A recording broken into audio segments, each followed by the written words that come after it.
pour moi, le collège, c'est le western. Et donc, je voulais en fait mettre des codes de western, c'est-à-dire c'est filmé en scope, il y a les portes battantes. Au début, quand Finnegan rentre, on voit ses pieds et comme on fait pour faire des éperons, on lui met des Converse avec des étoiles blanches. Il a des pièces dans sa poche, ça donne le bruit des éperons. Et puis après même, c'est tous les vêtements, il y a des codes de western dans tous les vêtements et la bande son, on entend des corbeaux, on entend un train, on entend le vent qui souffle. Je voulais vraiment que, sans que ça soit une évidence, qu'en fait on soit dans la narration même par le son et par le visuel, et que comme ça contribue en fait finalement à mettre en valeur le récit du personnage qui parle de ces cow-boys dans la montagne et tout ça. T'as vu toi le film à la télé hier soir, Brokeback Mountain? Non, j'ai pas le droit de regarder la télé. Ma mère elle trouve que c'est abruti. Mais à ce qui paraît, c'est un super bon western, non? C'est pas un western. Moi je suis d'une génération où on n'avait pas forcément un magnétoscope. Donc je suis un peu vieux. Et donc raconter les films qu'on avait vus la veille, le lendemain, c'était une manière de partager son expérience et tout ça. Donc déjà, il y a ça. Et ensuite, le choix de Brokeback Mountain, c'est qu'avec mon co-scénariste Joris, on trouvait intéressant de voir comment des adolescents allaient être marqués par ce film. Et plus particulièrement, un personnage, celui interprété par Finnegan, de type, on dirait, que je qualifierais de bully, un peu de petite frappe. Donc un mec en quête de virilité, masculinité et tout ça, et montrer comment il va être ému par une histoire d'amour entre deux cow-boys et à quel point ça va le bouleverser en fait. Parce qu'il va découvrir, en fait il découvre lui qu'il est sensible finalement à une histoire d'amour, quel que soit le sexe des amants quoi. C'est quoi? C'est genre... C'est un western PD. La manière dont le personnage de Vincent allait raconter les scènes, il allait passer par son filtre, par sa manière de percevoir les choses. Et que donc il allait parfois simplifier des choses un peu complexes. Et dès lors que les spectateurs connaissent le film Brokeback Mountain, ça crée un décalage et un rire.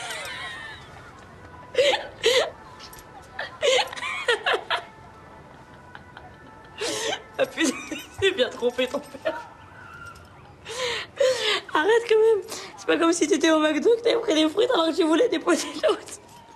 Et là tu disais à ma mère. Je me suis trompée. Oh la gaffe. Ouais, ça va. À part le personnage joué par Leila, aucun personnage dans le film ne fait de vanne. Je sais que les répliques de Finnegan font rire à chaque fois tout le monde, mais jamais le personnage essaie d'être drôle. Tu vois les mecs qui font du cheval sur la montagne, ils gardent les moutons. Ils sont juste tous les deux, donc ils sont super chiés. Ouais, normal. Y a rien à faire dans le coin, c'est mort. C'est comme le désert mais version montagne, ils campent. C'est bien le camping. Ouais, bah attends la suite. L'idée c'est des dialogues qui faisaient bien marrer la lecture. Et quand j'ai trouvé les comédiens, après 5 mois de recherche quand même, lors des essais et lors des répétitions, je commençais à réécrire. C'est-à-dire que je leur disais, voilà, cette phrase, c'est l'essence même de la phrase, c'est ça, c'est ce qui va être drôle, c'est ce qui va créer un décalage, c'est ce qui va dire quelque chose, mais tu rentres et tu sors sur la phrase comme tu l'entends. Et c'est pour ça qu'il y a plein de choses qui ont été rajoutées par Finnegan, mais instinctivement, où il dit par exemple souvent ah, « je te jure mon frère ». Et mon frère, ça s'écrit pas, ça se dit. Bien sûr, j'ai continué à regarder mon frère, j'étais captivé. Je voulais voir ce qui se passait à la fin. À la base, le scénario, quand même, c'était pas pré-mâché, mais c'était quand même, c'était tellement bien écrit en fin de compte, quoi. C'est que tu le prennes d'une manière ou d'une autre, tu vois. Parce qu'au début, moi, je me posais la question si mon personnage était pas gay. Ce qui me faisait plus rire, c'était l'ambiguïté, les phrases comme moi, à sa place, j'aurais direct compris qu'il était gay, par exemple. Enfin, bref. Mais non, franchement, ça m'a pas trop effrayé, quoi. Parce que honnêtement, c'était déjà très adapté en fin de compte à ma vision des choses. C'était pas trop, il y avait rien de caricaturé, non, c'était. Avec tout ce qu'il a fait aussi, c'est vrillé. Grave. Moi, à sa place, j'aurais capté plus vite que j'étais gay. Hein. Franchement, là, il a tué le suspense. Il a franchi la limite où il n'y a plus aucun doute, en plus. Ce qui est cool, c'est que Finnegan a vu Brokeback Mountain juste la veille du tournage. Donc sur le plateau, quand il dit « ouais, t'as vu le film hier soir ?» Vraiment, il l'avait vu hier soir. Donc ça, c'était plutôt pas mal, même si je voulais qu'il le voie. Enfin, je vais passer un mois auparavant. J'ai transgressé un peu la règle. Ouais, mais c'était pourquoi pas, quoi. Et c'était cool parce que l'important, c'était qu'il voit le film pour que lorsqu'il raconte, il ait les images et ça fasse pas un mec qui cherche ou qui invente. Et on a beaucoup travaillé le fait que quand il raconte, dans ses yeux, on sente qu'il est dans le film et il se perd. Et tu vois, pour feinter, les mecs ils sont mariés genre normal, parce qu'en fait ils doivent se cacher, tu vois. C'est tendu quand même, non? Grave, mais t'inquiète pas, c'est des malins les gars. En fait, pour bien feinter, ils se sont mis avec des meufs super bonnes. Du style, si t'as pas vu le début du film, je peux pas croire ils sont pédés.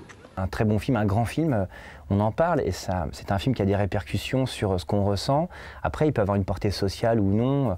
Je pensais là comme ça, j'ai mis en tête des films de Bertrand Tavernier comme 1627 ou Ça commence aujourd'hui, qui sont des films vraiment qui sont ancrés dans une espèce de réalité.